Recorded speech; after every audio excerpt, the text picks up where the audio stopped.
The Boise State Broncos are the 2024 Mountain West champions.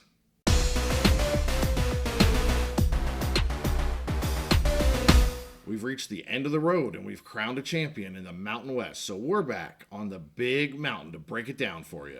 Welcome back to the mountain. I am JY. This is my good friend Steve, and we want to do a recap video of the Mountain West championship game, the reprise of the G6 game of the year. I will say, Steve, this one maybe didn't leave... It wasn't quite as exciting as the first for me. Boise controlled this game in the first half extremely well. UNLV really had almost no offense in the whole first half. They struggled to get anything going.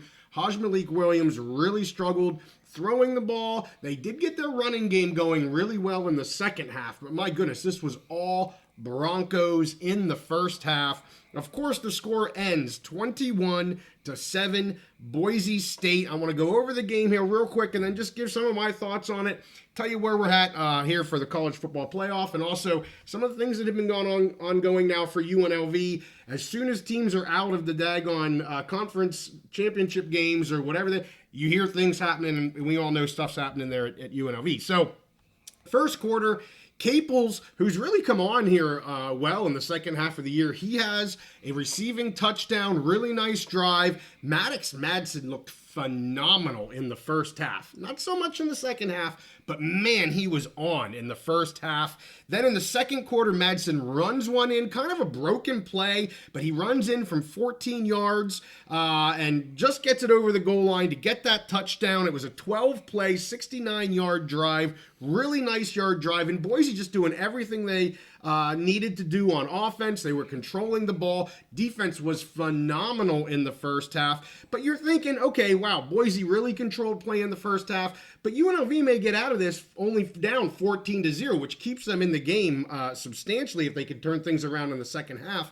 And I've said over and over again, especially on the defensive side, how well UNLV makes adjustments. So you think they're maybe getting out of a pretty poor first half in not too bad a shape, but they turn the ball over. They go 3 and out really quick. They don't burn much time. Genty gets the ball here, runs a 75-yard touchdown, showing why he is going to be one of the Heisman finalists. He will be on the stage, absolutely. There's only 2 guys that are going to win this thing, either him or good old Hunter. But 29 seconds left. He puts the Broncos up 21-0, and that was crushing for UNLV because, like I said, everyone knew they weren't playing well, but they were still in the game. And yeah, they're still in the game at 21, but that's way different than being down just those 2 scores at 14-0. UNLV had 6 possessions in the first half. They only had 1 possession of their 6 that had more than 5 plays and more than 11 yards. 2 of their 6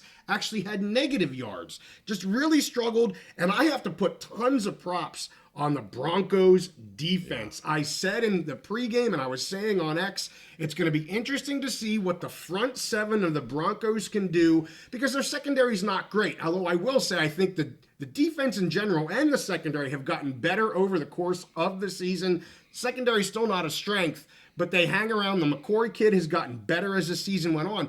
But man, when they get pressure on the quarterback, Heisman just doesn't have time to even do anything. He can barely escape a pocket when it's there. And I'll get to the defensive stats, but my goodness, the Broncos D was phenomenal in the first half. I will say UNLV did miss a 50-yard field goal, so they did try to get some points on the board. And they have a great young kicker there. Really rare to see him miss that. Actually hit the crossbar and bounced out. He thought he had it. He's like, yep, right down the middle, and it was about a half a yard too short. And UNLV then only had 69 total yards of offense in the first. As I said, some of that I think was just the struggle of Williams, especially in the first. He just didn't look like himself. And some of that was the defense. I think some of that was the cold. It was, wind chills of in the 20s, I believe it was. And you could see both quarterbacks had a little bit of issue with the longer passes when they were going deep. They kind of hung up. Both quarterbacks didn't get it as deep as they would want to. But Williams really seemed to struggle in the first half a lot more. Let's get to the second half. So the second possession of UNLV, they get their running game going here. James breaks an 86-yard run. You think he's going to go to the house, but an awesome play by Oladipo, who ended up being the defensive player of the game here, and that's one of the reasons why. He runs him down, stops him at the Boise 5, then Boise gets the ball at the 5. The next play is a delay of game, so it moves them back to the 10. They then have a sack on the first play from scrimmage. They have a 1-yard run and then 2 incomplete passes, and they're out. They get no points, and that was the turning of the tide in this game. And you didn't really know it at the time, but man, if UNLV puts up the points there, the touchdown points there, it's huge. And the announcers were really saying how UNLV has struggled in the red zone, and they struggled mightily in the red zone here in this game. It kind of hampered them throughout. They were good at the big plays, man. They could bake the 20, 30-yard big gashing type of plays. But, man, when they got down close to the goal line in the red zone, they really struggled. I believe it was said they were 119th or something like that, which is crazy for how good that offense is. UNLV did then have a nice 81-yard drive for a touchdown to bring this thing a little bit closer here. And then they also, after that, Boise had a 3-and-out. UNLV's driving the ball again, mainly on the legs of Williams and some others. Mainly the running game was getting going. So it's looking like maybe UNLV's going to make this a 21-14 game, possibly an onside kick. You never know what's going to happen. But the defense tightens. And they're able to hold them back on a 4th down as they went for it, and it just didn't work out for them. That was kind of the end of the game. As soon as that happened, Boise's able to get the ball. Genty ran it a few times. Good to go. They seal the deal on the blue. Mass hysteria on the field. They pull the goalpost down, went into the river. One went this way, one went off a bridge, and they're just having a grand old time. And, Boise, you could see they wanted this. They talked in the pregame.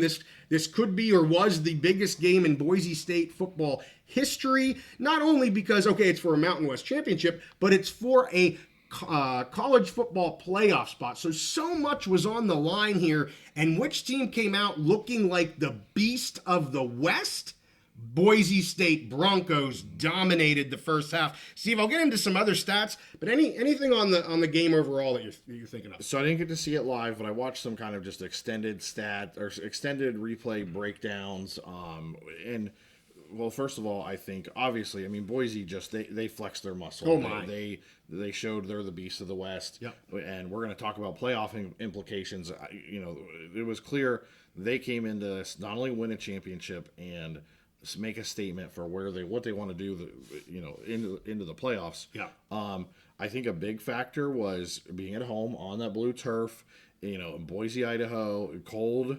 I saw some UNLV people that were like, well, it's been cold here in Vegas lately. Well, a couple days of a little cold snap is not the same as playing football at night in the winter in December in Boise, Idaho on that blue turf. So I think that gave them advantage to what was already we thought would be a close matchup, but that's an advantage. For sure. And then to me, there was a major difference. The first game being so close was all about, I think the 2 best units on the field in the first game was the UNLV defense and the Boise offense. Mm-hmm. And it was clear, and it was kind of that battle between those two. And in this game, at least, again, I didn't watch the whole game, but watching the extended highlights, watching recaps, looking at the stats, it kind of almost seemed like Boise had the 2 best units between their offense and their defense. Instead of being that heavyweight fight between it was a little bit more one-sided this match than the first one. So those were the 2 things that stood out at me: the home field advantage, the blue turf, and then just being it wasn't as exciting, like you said. It was a little bit more one-sided. Boise did exactly what they had to do. I don't blame their fans for celebrating and all that. They just won the freaking Mountain West Championship and locked themselves into a spot in the college football playoff where they could win the whole damn thing. Right, sure. They could be the national champions, and they just punched their ticket. So pretty exciting. Yeah, and I will say the weather was, as I said, it was cold. It was kind of like a foggy, I don't want to say it was misty because it wasn't raining, but it was a foggy, thick type of cold atmosphere on the blue. Everything a Boise State fan would want. When you want that home field advantage.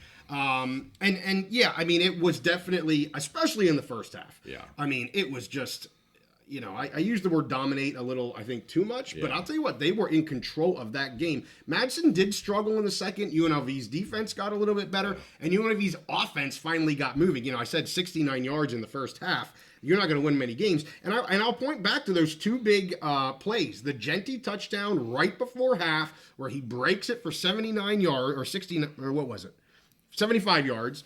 And then earlier in the second half, right, if you remove that, it's 14-0. And then if James is able to break that for a touchdown, you're at 17-14. They get that. It's a totally different game. So those two big running plays really were the difference. One right before half, one right after the half on either sides of the ball. Heisman Williams, as I said, struggled here definitely in the first half of the game. He ends 13 of 28 for 110 and one interception. Madsen ends 18 of 27 for 158 and a touchdown, and also a passing touchdown and a rushing touchdown. And as I said, he looked great in the first half. Didn't look as good in the second. I think some of that was the UNLV defense flexing their muscles a little bit more, as we often see in the second half for them. But he was on point in the first half. Rushing, UNLV really, as I say, got going in the second half. The freshman Burrell looked really good. He was strong, especially late in the game. They were running him a lot. He ended with 5 touches, 47 yards, and the touchdown.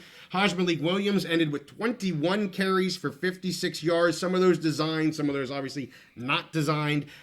Genty, and 21 is also, sacks and things. I'll get to that as well. He didn't actually carry 21 times. Genty, 32 for 209 and that huge touchdown run. They were banging the Heisman drum. Good. I love Fox's coverage on this. They had the desk there. They had, was it Ingram and Meyer and the quarterback guy, Leitner, or whoever the heck it is.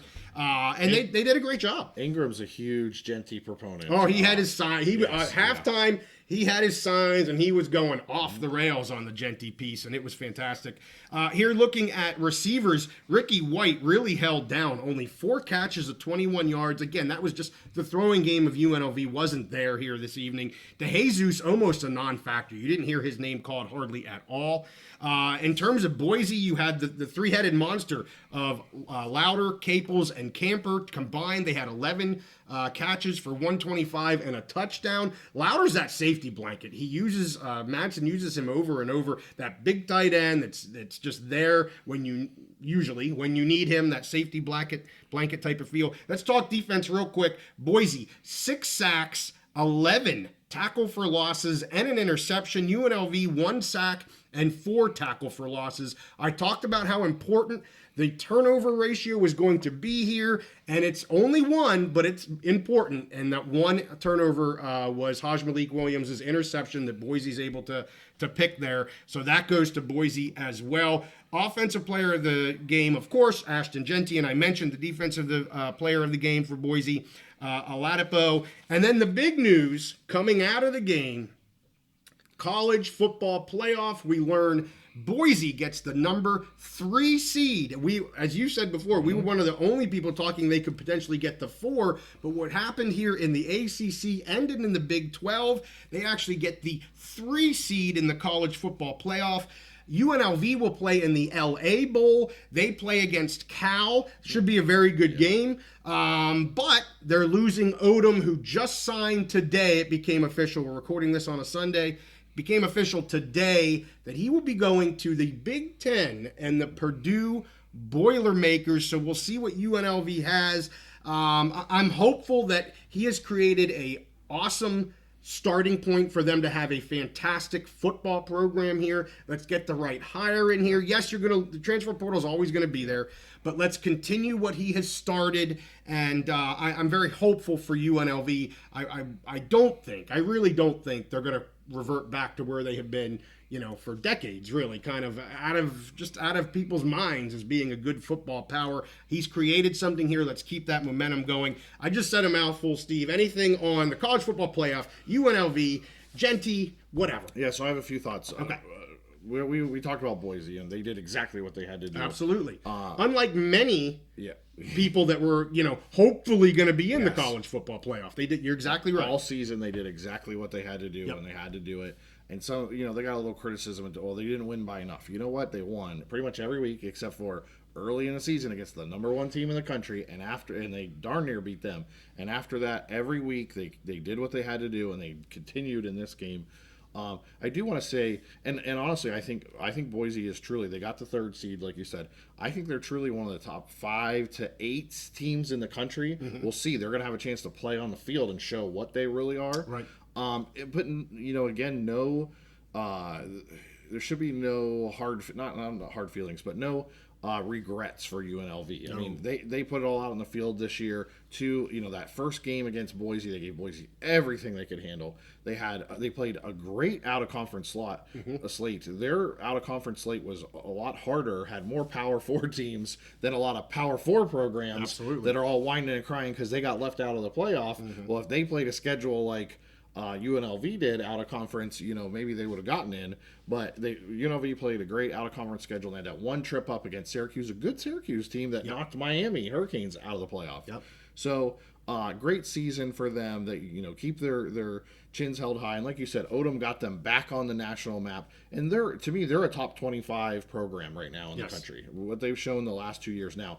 It's going to take a new hire to come in and continue that, but that's what he's put them on the map. They are a top 25 team in the country right now, which who would have thought, 3 years, 5 years ago about UNLV. Yeah. So hopefully they can continue that. Those are kind of my big thoughts. And they finish this season 24th. Yeah. So they were 20th coming into the game. You would expect them to slide a little bit. Yeah. I'm glad they didn't slide out of the top 25. They're still sitting at 24th, just above Memphis, was 25th. So absolutely a fantastic season for UNLV. Yes, we understand that their goal is to win the Mountain West Championship game and potentially them be in the college football playoff. But you know what? Boise has the best player in college football, Genty Heisman. That's what I Genty Heisman. That's his name. Ashton Genty, Genty Heisman, on their team, and it just shows you why he's so important to this team. They would not be a one-loss team without him this season. There's no doubt in my mind, and that's not a knock on this team. It's a damn good team. Really good defense has played even better than I thought they were going to. I'm telling you, that front seven is going to disrupt anybody they play in the college football playoff. But Genty is a special kid. Like, when he can break it, he breaks it. And everybody talks about that stat of the yards after first contact, and it was on display again in this Mountain West Championship game. Just the yards after contact, and not one, but 2, 3, 4 different guys that are he's just blowing through them. It's really something special. I love to watch him, and I'm gonna be anxious for whoever the heck they play. Maybe your Penn State Nittany Lions. Maybe, and if Penn State handles their business in the first round. That's right. So we're going to be covering all college football playoffs. Of course, we're going to be covering Boise. We're going to be covering Penn State. Stay with us on the channel here. We're going to be doing all kinds of things for the playoffs and for the bowls. We're going to pick every bowl. You guys know how we roll. We are college football all the time. Anything else, Steve? I still think, Ashton Genty is the best player in the country. Yeah. I still think he is deserving of the trophy. The voters are swayed by the media, and it is what it is. We've seen that media narrative turn. I'm glad Fox finally kind of came through and did their part, but it's a little hard to battle there. But Boise, the best team in the country, and one of the best is playing on one of the best football teams in the country that gets to go into a real playoff. I mean, think how different this is than the old 4-team world or the old BCS world, where Boise gets a chance to actually show they have the best player in the country. They're one of the best teams in the country, and maybe they could show they are the best. There's no unbeatable team this year. I mean, the number one team in the country, they had them beat until fluky plays at the end. Sure. Yeah. So I'm excited. It's a chip in a chair. We get to watch. And who would have thought a Mountain West team would be one of the top teams in the country and have the best player in the country? Very exciting. Makes me very happy. Yeah. I will just say the Heisman odds have gotten much closer since the Mountain West Championship game because of what he did. Yeah. It was Hunter's still the fave in terms of the odds on the sports books and things, but they got much closer here with Genty pulling much closer to Hunter. Can I say? And it looks like that Hunter's going to. It looks like he's going to win. Like you said, I'm going to keep pounding that drum until next weekend. One thing that's really strange is, and I just want to throw this in there, Colorado, they did kind of a weird thing. They sent out a really nice package to all the Heisman Trophy voters. However, they didn't just put Hunter on there. They put Shedeur Sanders, and they were basically promoting both of them. Would that be enough to have a little bit of a split vote? I mean, if Shedeur even takes 15% of Hunter's votes, right? We'll see what happens. It's not locked in, until they engrave that name on the trophy. It's not set in stone yet. There you have it. So with that, make sure you like this episode, subscribe if you like our content. We'll see you guys next time on The Big Mountain.